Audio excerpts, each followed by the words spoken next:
சர்க்கம் 63. மேனகை வந்தாள். சதானந்தர் தொடர்ந்து கூறினார். ராமா, சரியாக 1000 ஆண்டுகள் முடிந்து மகாமுனிவர் தவ விரதத்தை முடித்து கொண்டதும் அவருக்கு தவ பயனை கொடுப்பதற்காக எல்லா தேவர்களும் வந்தார்கள். உங்களுக்கு மங்களம் உண்டாகட்டும். நீங்கள் செய்த புண்ணிய கர்மாக்களின் பயனாக முனிவர் ரிஷி என்ற நிலையை அடைந்திருக்கிறீர்கள் என்று பேரொளி படைத்த பிரம்மா இனிமையாக சொன்னார். அவரிடம் இவ்வாறு மொழிந்துவிட்டு பிரம்மா மீண்டும் விண்ணுலகம் சென்று விட்டார். ஆனால் விஸ்வாமித்திரர் திருப்தி அடையவில்லை. தன் லட்சியம் நிறைவேறி விட்டதாக எண்ணவில்லை. எனவே விஸ்வாமித்திரர் மறுபடியும் கோரமான தவத்தை செய்ய தொடங்கினார். பின்னர் வெகு காலம் சென்ற பின் அப்சரசுகளில் சிறந்தவளான மேனகை புஷ்கரத்தில் நீராடுவதற்காக வந்து போகத் தொடங்கினாள். ஒரு சந்தர்ப்பத்தில் குச்சிக புத்திரரான விஸ்வாமித்திரர் ஒப்பற்ற வடிவழகுடையவளும் மேக கூட்டத்தில் ஒளி வீசும் மின்னலை போன்றும் விளங்கிய மேனகையை கண்டார். கண்டவுடனேயே காமவசப்பட்ட முனிவர் அவளிடம், அப்சரம் அடந்தையே, உன் வரவு நல்வரவாகுக, இங்கே என் ஆசிரமத்தில் தங்கலாமே என்று கூறினார். பெண்ணே, வாழ்க நீ, காமத்தால் மிகவும் மதிமயங்கி இருக்கும் எனக்கு அருள் புரி. இவ்வாறு கூறப்பட்டதும் பேரழகியான அவள் அங்கேயே வசிக்க தொடங்கினாள். ராமா, அவள் விஸ்வாமித்திரரின் ஆசிரமத்தில் வசிக்க ஆரம்பித்து 10 ஆண்டுகள் மிக இனிமையாக நொடி பொழுதாக கழிந்து விட்டன.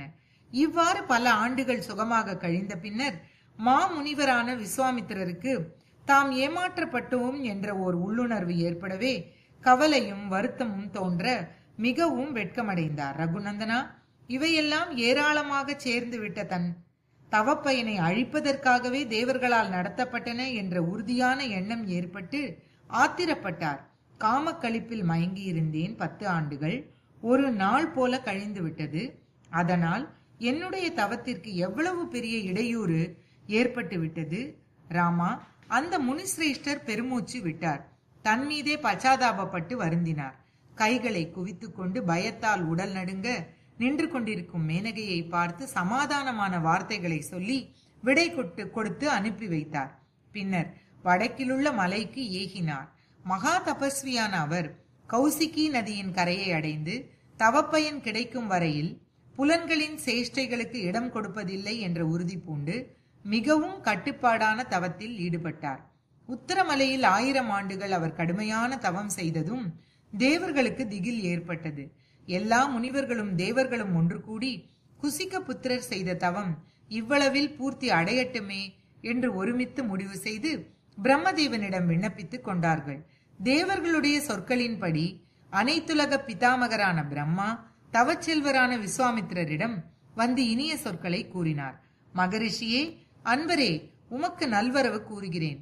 உமது கடுமையான தவத்தினால் நான் மகிழ்ச்சி அடைந்துள்ளேன்.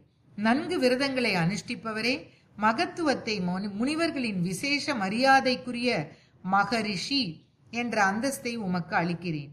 அனைத்து உலகங்களுக்கும் பிரபுவான பிரம்மாவின் சொற்களை கேட்டு தவச்செல்வரான விஸ்வாமித்திரர் துயரப்படவும் இல்லை, சந்தோஷப்படவும் இல்லை. 2 கைகளையும் கூப்பி தலை வணங்கி பிரம்மாவுக்கு இவ்வாறு பதில் சொன்னார். மாமுனிவர் விஸ்வாமித்திரர், என்னுடைய புண்ணிய கர்மாக்களின் பயனாக தாங்கள் என்னை பார்த்து ஒப்பற்றதான பிரம்மரிஷி என்ற சொல்லை கேட்டு அழைத்தால்தான் நான் புலன்களை வென்றவன் என்பது ஏற்புடையதாகும். இதை கேட்ட பிரம்மா, நீங்கள் இன்னும் புலன்களை வென்றவராகவில்லை. முனிவரில் சிங்கம் போன்றவரே, இன்னும் முயற்சி செய்யுங்கள் என்று சொல்லிவிட்டு விண்ணுலகம் போய்விட்டார்.